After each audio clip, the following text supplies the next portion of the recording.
بسم الله الرحمن الرحيم.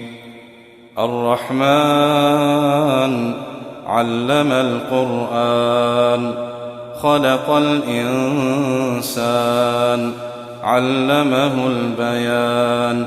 الشمس والقمر بحسبان، والنجم والشجر يسجدان. والسماء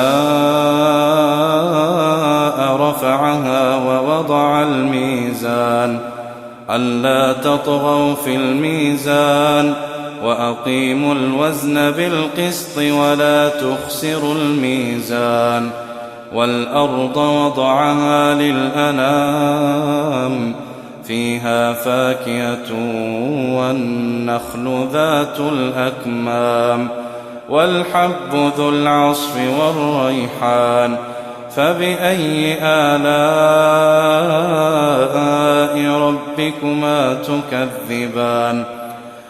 خلق الإنسان من صلصال كالفخار، وخلق الجان من مارج من نار. فبأي آلاء ربكما تكذبان؟ رب المشرقين ورب المغربين. فبأي آلاء ربكما تكذبان؟ مرج البحرين يلتقيان، بينهما برزخ لا يبغيان. فبأي آلاء ربكما تكذبان؟ يخرج منهما اللؤلؤ والمرجان. فبأي آلاء ربكما تكذبان؟ وله الجوار المنشآت في البحر كالأعلام. فبأي آلاء ربكما تكذبان؟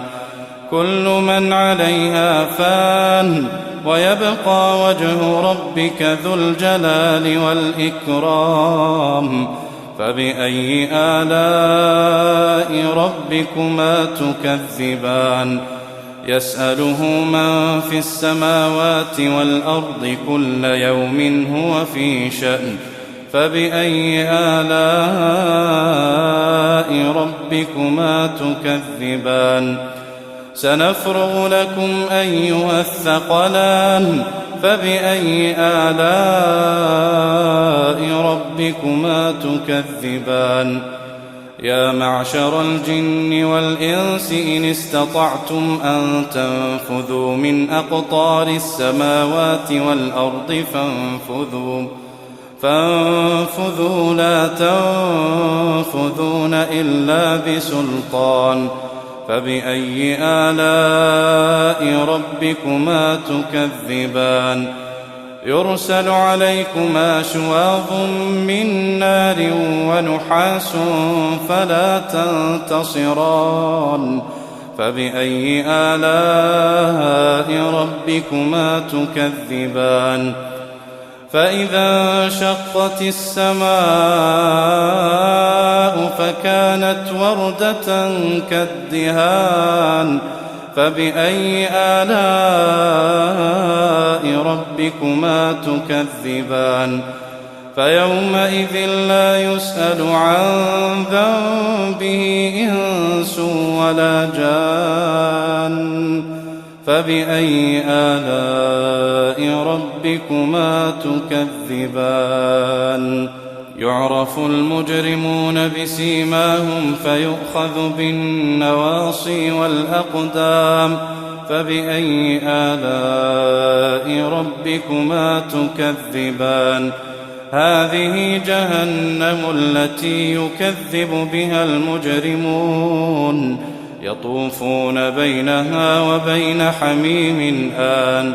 فبأي آلاء ربكما تكذبان؟ ولمن خاف مقام ربه جنتان.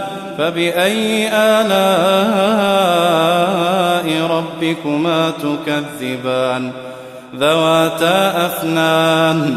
فبأي آلاء ربكما تكذبان فيهما عينان تجريان فبأي آلاء ربكما تكذبان فيهما من كل فاكهة زوجان فبأي آلاء ربكما تكذبان متكئين على فرش بطائنها من استبرق وجنى الجنتين دان فبأي آلاء ربكما تكذبان فيهن قاصرات الطرف لم يطمثهن إنس